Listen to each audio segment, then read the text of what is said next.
ರಾಜ್ಯಪಾಲರ ಹುದ್ದೆಯ ಭಾರತ ಒಕ್ಕೂಟ ವ್ಯವಸ್ಥೆಯನ್ನು ಅಸ್ಥಿರಗೊಳಿಸುತ್ತಿರುವುದಲ್ಲದೆ ಪ್ರಜಾತಂತ್ರಕ್ಕೆ ಮಾರಕವಾಗಿರುವುದಾಗಿದೆ ಎಂದು ಆರೋಪಿಸಿ ರಾಜ್ಯಪಾಲರ ಹುದ್ದೆಯನ್ನು ರದ್ದುಗೊಳಿಸಲು ಆಗ್ರಹಿಸಿ ನಗರದಲ್ಲಿ ಬೃಹತ್ ಪ್ರತಿಭಟನೆ ನಡೆಸಲಾಯಿತು. ನಗರದ ಡಿಸಿ ಕಚೇರಿಯ ಎದುರು ಭಾರತ ಕಮ್ಯುನಿಸ್ಟ್ ಪಕ್ಷದ ನೇತೃತ್ವದಲ್ಲಿ ಪ್ರತಿಭಟನೆ ನಡೆಸಿದ ಕಾರ್ಯಕರ್ತರು ರಾಜ್ಯಪಾಲರ ಹುದ್ದೆಯನ್ನು ರದ್ದು ಮಾಡುವಂತೆ ಒತ್ತಾಯಿಸಿದರು.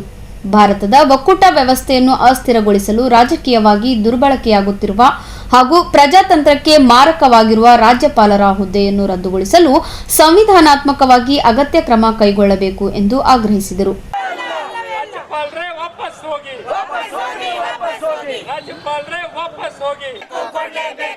ಬಡವರಿಗೆ ಮನೆಗಳನ್ನು ಕೊಡಲೇಬೇಕು. ಚಿಕ್ಕಮಗಳೂರು ಕ್ರಾಸ್ ನಲ್ಲಿ ಬಸ್ ನಿಲುಗಡೆ ಆಗಲೇಬೇಕು.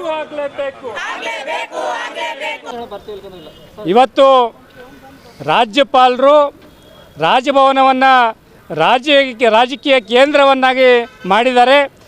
ರಾಜ್ಯ ಸರ್ಕಾರವನ್ನು ಅಸ್ಥಿರಗೊಳಿಸಲಿಕ್ಕೆ ಪ್ರಯತ್ನ ಮಾಡಿದ್ದಾರೆ. ಈ ಕಾರಣಕ್ಕೆ ರಾಜ್ಯಪಾಲರ ಹುದ್ದೆಯನ್ನು ರದ್ದಾಗಬೇಕು ಅಂತಕ್ಕಂಥ ಹೋರಾಟವನ್ನು ಇವತ್ತು ಭಾರತ ಕಮ್ಯುನಿಸ್ಟ್ ಪಕ್ಷ ರಾಜ್ಯಾದ್ಯಂತ ಮಾಡ್ತಾ ಇದೆ.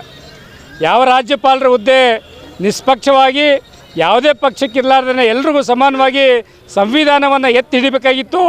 ಇವತ್ತು ಸಂವಿಧಾನ ವಿರೋಧಿಯಾಗಿರ್ತಕ್ಕಂಥ ನಡೆಯನ್ನು ರಾಜ್ಯಪಾಲರು ಮಾಡ್ತಾ ಇದ್ದಾರೆ. ಅದನ್ನು ನಾವು ವಿರೋಧಿಸ್ತೇವೆ.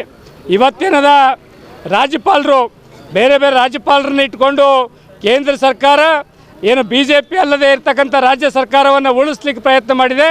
ಈಗಾಗಲೇ ಅಂಥ ಒಂದು ಪ್ರಯತ್ನವನ್ನು ತಮಿಳುನಾಡಲ್ಲಿ, ಕೇರಳದಲ್ಲಿ, ಎಲ್ಲ ಬೇರೆ ಮಧ್ಯಪ್ರದೇಶದಲ್ಲಿ ಬೇರೆ ರಾಜ್ಯದಲ್ಲಿ ಮಾಡಿದ್ದಾರೆ. ಅದೇ ರೀತಿ ಕರ್ನಾಟಕದಲ್ಲೂ ಮಾಡಲಿಕ್ಕೆ ಕೊಟ್ಟಿದ್ದಾರೆ. ಅದನ್ನು ಮಾಡಲಿಕ್ಕೆ ಕೊಡೋದಿಲ್ಲ ಅಂತಕ್ಕಂಥ ಒಂದು ಮಾತನ್ನು ಈ ಸಂದರ್ಭದಲ್ಲಿ ಹೇಳ್ತಾ ಇದ್ದೇವೆ. ಇವತ್ತು ಭಾರತೀಯ ಕಮ್ಯುನಿಸ್ಟ್ ಪಕ್ಷದ ವತಿಯಿಂದ ರಾಜ್ಯಪಾಲರನ್ನು ಹಟಾವು ಎಂಬ ಘೋಷಣೆ ಮೂಲಕ ಇಡೀ ರಾಜ್ಯಾದ್ಯಂತ ಹೋರಾಟವನ್ನು ಮಾಡ್ತಾ ಇದ್ದೀವಿ. ತಮಗೆಲ್ಲರಿಗೂ ಗೊತ್ತಿದ್ದಂತೆ ರಾಜ್ಯಪಾಲರು BJPಯ ಕೈಗೊಂಬೆಯಾಗಿ ಕೆಲಸವನ್ನು ಮಾಡ್ತಾ ಇದ್ದಾರೆ ಮತ್ತು ಕಾಂಗ್ರೆಸ್ದವರು ಮಾಡಿರ್ತಕ್ಕಂಥ ಕೆಲಸವನ್ನು BJPದವರು ಹೀಯಾಳಿಸುತ್ತಾ ಅವರಿಗೆ ಕೆಲಸ ಮಾಡ್ಲಿಕ್ಕೆ ಕೊಡ್ತಾ ಇಲ್ಲ. ಏನು ಕಾಂಗ್ರೆಸ್ ಸರ್ಕಾರ ಮಹಿಳೆಯರಿಗಾಗಿ ಉಚಿತ ಸೌಲಭ್ಯವನ್ನು ಕೊಟ್ಟಿದ್ದಾರಲ್ಲ, ಅದನ್ನು BJPದವರು ಇದು ಫ್ರೀ ಆಗಿದ್ದಕ್ಕಂಥ ಕೆಲಸ ಅಲ್ಲ, ನಿಲ್ತದ ಅಂತೇಳಿ ಅಪಪ್ರಚಾರವನ್ನು ಮಾಡ್ತಾ ಇದ್ದಾರಲ್ಲ, ಇದು ತಪ್ಪು. ನೋಡಿ, ಇವತ್ತು ಕಾಂಗ್ರೆಸ್ದಲ್ಲಿ ಸಿದ್ದರಾಮಯ್ಯವರ ಪತ್ನಿ ಹೆಸರಿನ ಮೇಲೆ ಜಾಗ ಇದೆ, ಅವರು ಕಳತನದಿಂದ ಜಾಗ ತಗೊಂಡ್ರ ಅಂತ ಹೇಳ್ತಾರೆ. ಈ ಜಾಗವನ್ನು ಕೊಟ್ಟವ್ರು ಯಾರು? ಮೊದಲು BJP ಸರ್ಕಾರ ಇದ್ದಾಗ, ಬೊಮ್ಮಾಯಿಯವರು ಮಿನಿಸ್ಟ್ರಿ ಇದ್ದಾಗ ಆ ಜಾಗವನ್ನು ಕೊಟ್ಟಿದ್ರು. ಯಾಕಪ್ಪ ನಿಮಗೆ ಅವರು ಕಳ್ಳರು ಅಂತಲ್ಲಿ ಜಾಗ ಕೊಡಬಾರ್ದು ಅನ್ನೋದು BJP ಸರ್ಕಾರಕ್ಕೆ ಗೊತ್ತಿದ್ದಿದ್ದಿಲ್ಲೇನು?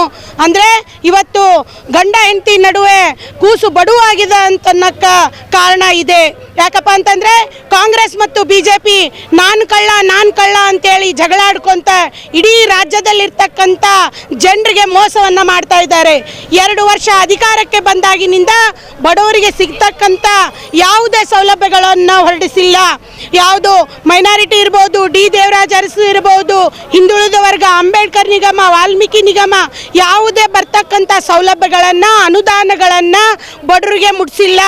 ಇನ್ನು ಹೋದ ವರ್ಷ 2002 ವರ್ಷದಿಂದ ಅಪ್ಲಿಕೇಶನ್ ಹಾಕಿದ್ದು ಒಬ್ಬ ಫಲಾನುಭವಿಗಳಿಗೂ ಕೂಡ ಸೌಲಭ್ಯ ಸಿಗದೆ ಮತ್ತೆ ಮರು ಅಪ್ಲಿಕೇಶನ್ ಹಾಕ್ಲಿಕ್ಕೆ ಈಗ ಡೇಟನ್ನು ಕೊಟ್ಟಿದ್ದಾರೆ.